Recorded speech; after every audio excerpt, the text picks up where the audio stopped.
امید ہے آپ سب خیریت سے ہوں گے۔ اگر آپ نے ابھی تک ہمارا چینل سبسکرائب نہیں کیا تو اسے ابھی سبسکرائب کر لیں اور بیل آئیکن کو دبانا بالکل بھی مت بھولیں۔ شکریہ۔ نمبر 10، عشقیہ۔ ہمنا اور رمیسا دونوں بہنیں ہیں۔ ہمنا خاموش، پرسکون اور محفوظ ہے، جبکہ رومی بے فکر، باہر جانے والی اور بات کرنے والی ہے، لیکن دونوں اپنے والد سے بہت محبت کرتی ہیں۔ ہمنا اور اس کے کالج کے ہم جماعت حمزہ 4 سال سے ڈیٹنگ کر رہے ہیں اور ایک دوسرے کے ساتھ دیوانہ وار محبت کرتے ہیں۔ حمزہ اس کے بارے میں بھی بہت زیادہ پرتشدد ہے۔ ہمنا اپنے والد کو اپنے بارے میں بتانے میں ہچکچاہٹ کا شکار ہے، کیونکہ وہ محبت کی شادیوں پر یقین نہیں رکھتے۔ اپنے والد کی بیماری اور ان کی عزت کھونے کے خوف کی وجہ سے ہمنا نے اپنے والد کے دوست کے بیٹے عظیم سے ان کے اصرار پر شادی کر لی۔ وہ حمزہ سے یہ بات چھپاتی ہے اور تھوڑی دیر کے لیے اس سے بچ جاتی ہے۔ جب حمزہ کو بالآخر پتہ چلا تو وہ یونیورسٹی میں سب کے سامنے ہمنا پر چیختا ہے۔ حمزہ ایک کار حادثے کا شکار ہو کر شدید زخمی ہو جاتا ہے۔ ہمنا اس کی صحت یابی کے لیے دعا کرتی ہے۔ ہوش میں آنے کے بعد حمزہ نے بدلہ لینے کا عزم کیا۔ وہ جلد ہی اپنے والدین کے ساتھ ہمنا کے گھر پہنچ جاتا ہے تاکہ رومی سے شادی میں ہاتھ مانگ سکے۔ نمبر 9، تیرے بن۔ میرب ایک پرجوش اور خوبصورت نوجوان لڑکی ہے جو اعلیٰ تعلیم حاصل کرنا چاہتی ہے۔ اس کی پوری دنیا اس کے والدین کے گرد گھومتی ہے اور وہ ان پر سب سے زیادہ یقین کرتی ہے۔ اس کی مضبوط اور پراعتماد شخصیت اسے اپنے آس پاس کی سماجی ناانصافیوں کے خلاف کھڑا کرتی ہے۔ اس کے برعکس مرتسم کا تعلق ایک طاقتور اور بااثر خاندان سے ہے۔ وہ اپنے خاندان کے اخلاق اور روایات کا احترام اور قدر کرتا ہے اور خاندان کو نیچا دکھانے سے انکار کرتا ہے۔ نمبر 8، خمار۔ خمار ایک لازوال محبت کی کہانی ہے جو معاشرتی طبقاتی اختلافات سے پیدا ہونے والے چیلنجز اور ان سے پیدا ہونے والی نیگیٹیوٹی کو تلاش کرتی ہے۔ خمار معاشرتی توقعات اور چیلنجز کے سامنے محبت کی پیچیدگیوں کو تلاش کرتی ہے۔ مختلف پس منظر سے تعلق رکھنے والے دو افراد، فائز اور حریم، اپنی زندگی کو تقدیر سے جڑے ہوئے پاتے ہیں۔ فائز ایک متمول گھرانے میں پیدا ہوا حریم سے بالکل مختلف ہے جو ایک نچلے متوسط طبقے کے پس منظر سے تعلق رکھتی ہے۔ ان کے اختلافات کے باوجود قسمت ان کے راستے ایک ساتھ باندھتی ہے۔ حریم اپنے بھائی روفی کی تعلیمی ضروریات اور اپنی والدہ کے طبی اخراجات کے درمیان پوری تندہی سے کام کر رہی ہے۔ اسے متعدد رکاوٹوں کا سامنا ہے۔ اپنی جدوجہد کے درمیان فائز، روفی کا ایک دوست، خاموشی سے ان کی مالی مدد کرتا ہے اور حتیٰ کہ حریم کے لیے کام بھی لیتا ہے، حالانکہ وہ ہوشیاری سے کام لیتا ہے۔ نمبر 7، نمک حرام۔ وفاداری اور بڑھتی ہوئی دشمنی کی ایک دل فریب کہانی جو بدلے کی آگ میں جلتی ہے۔ نمک حرام مرید کے سفر کے گرد گھومتا ہے۔ چونکہ اس کی زندگی اپنے خاندان کے لیے انتقام سے تشکیل پاتی ہے، اس لیے اس کا مزاج بڑھتے ہوئے تناؤ اور نفرت کا باعث بنتا ہے۔ جیسا کہ ڈرامہ ایک خاندان کے ماضی اور حال میں جھانکتا ہے، مضحکہ خیز حقیقت ارد گرد کے ہر فرد کی زندگیوں کے لیے نفرت کا گہوارہ بن جاتی ہے۔ نمبر 6، مائری۔ مائری ایک غیر معمولی تحریر کردہ ڈرامہ ہے جس کی کہانی معاشرے کے بوسیدہ تانے بانے کو اجاگر کرتی ہے۔ کم عمری کی شادی ایک ایسا مسئلہ ہے جو ہمارے معاشرے میں رائج ہے اور مائری اسے خوبصورتی سے پیش کرتی ہے۔ اینی ایک 15 سالہ خوش مزاج اسکول کی لڑکی ہے جو اپنے چچا کی مرضی کی وجہ سے اپنے کم عمر کزن سے شادی کرنے پر مجبور ہے۔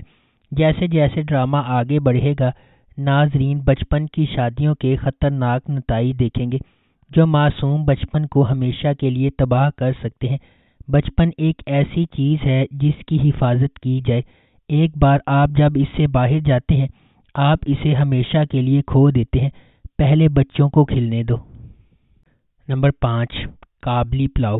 ڈرامہ سیریل کابلی پلاؤ کی کہانی لاہور میں رہنے والے ایک خاندانی ایماندار شخص حاجی مشتاق اور ایک افغانی لڑکی باربینا کے بارے میں ہے۔ وہ اتفاقاً اس وقت ملتے ہیں جب باربینا اپنے گھر سے دور ہوتی ہے اور اسے مدد کی ضرورت ہوتی ہے۔ حاجی مشتاق اس کی مدد کرتا ہے اور اسے اپنے گھر لے جاتا ہے۔ باربینا ایک معصوم لڑکی ہے جو اپنی زندگی میں جدوجہد کر رہی ہے۔ اسے محفوظ رکھنے کے لیے حاجی مشتاق کو اس سے شادی کرنا پڑتی ہے، لیکن آخر کار وہ اس سے محبت کرنے لگتا ہے۔ خوبصورت سبینہ فاروق ڈرامہ سیریل کابلی پلاؤ کی کاسٹ کا حصہ ہے۔ نمبر 4، تیرے عشق کے نام۔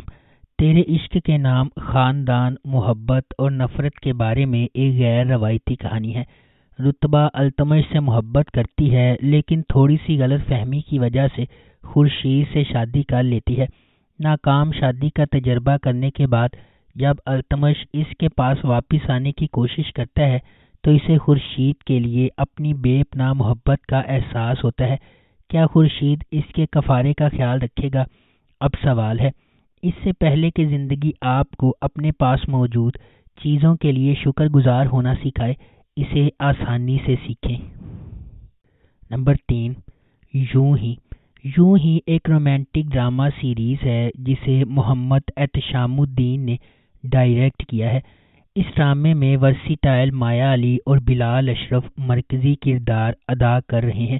اس سیریل میں داؤد ایک سادہ آدمی اور کنیز فاطمہ ایک مضبوط سر والی خاتون کی کہانی بیان کی گئی ہے، جو ایک ہی ثقافتی پس منظر سے آتے ہیں لیکن مختلف معاشروں میں پروان چڑھے ہیں۔ جیسے ہی وہ محبت میں پڑ جاتے ہیں، وہ زندگی کے بارے میں ایک دوسرے کے مختلف نقطۂ نظر کو برداشت کرنا اور ان کا احترام کرنا سیکھتے ہیں۔ ڈرامہ ایک ہلکی پھلکی محبت کی کہانی ہے جو ثقافتی تنوع اور تیزی سے بدلتی ہوئی دنیا میں محبت اور افہام و تفہیم کو تلاش کرنے کے چیلنجز کو تلاش کرتی ہے۔ نمبر 2، مجھے پیار ہوا تھا۔ مجھے پیار ہوا تھا ماہر، سعد اور اریب کے درمیان لو ٹرائنگل پر مبنی ہے۔ سعد ہمیشہ سے اپنی کزن ماہر سے محبت کرتا رہا ہے، لیکن جب وہ اس کا اعتراف کرنے میں ناکام رہتا ہے تو زندگی ایک مختلف موڑ لیتی ہے اور اریب فریم میں داخل ہوتا ہے۔ تھوڑی سی غلط فہمی کی وجہ سے معاملات ٹوٹنے لگتے ہیں اور محبت کرنے والوں کے درمیان اعتماد ٹوٹ جاتا ہے۔ اپنے والدین کی اکلوتی اولاد ہونے کے ناطے ہانیہ عمر بطور ماہر اپنے خاندان کی تمام محبتیں جمع کرتی ہے۔ وہ سادہ، معصوم اور شائستہ ہے۔ وہ پیسے اور مادی چیزوں پر محبت اور احترام کو ترجیح دیتی ہے۔ ہو سکتا ہے کہ آپ شروع سے ہی کسی سے محبت کر رہے ہوں، لیکن ہو سکتا ہے کہ آپ کو وہ چیز نہ ملے جو آپ کے لیے مقدر میں نہیں ہے، جب تک کہ آپ پوری طرح اندر نہ جائیں۔ نمبر 1، کلندر۔ کلندر ایک لڑکی کے اپنے خدا اور اس کے فیصلوں پر پختہ یقین کی کہانی ہے، جبکہ باقی دنیا اسے تکلیف پہنچاتی، بدنام کرتی اور چیلنج کرتی رہتی ہے۔ درِ عدن ایک نوجوان اور خوبصورت لڑکی ہے جو اپنے چچا اور خالہ کی دیکھ بھال میں پروان چڑھی ہے۔ کم عمری میں یتیم ہونے کے باوجود درِ عدن اپنے چیلنجز اور مشکلات کے بارے میں شکایت نہیں کرتی۔ اس کے برعکس تبریز ایک خوبصورت نوجوان ہے جو زندگی میں عظیم چیزیں حاصل کرنے کی خواہش رکھتا ہے۔ اسی محلے میں رہتے ہوئے تبریز کے والدین نے اس کے لیے ایک جیون ساتھی کے طور پر درِ عدن کو مناسب پایا۔ تاہم تبریز کی زندگی میں ایک حیران کن موڑ آتا ہے جب ایک امیر گھرانے سے تعلق رکھنے والی سنبل اس سے محبت کرنے لگتی ہے۔ اگر آپ کو ہماری یہ ویڈیو پسند آئی ہے تو اسے لائک کریں، شیئر کریں اور ہمارے چینل کو سبسکرائب کرنا بالکل بھی مت بھولیں۔ شکریہ۔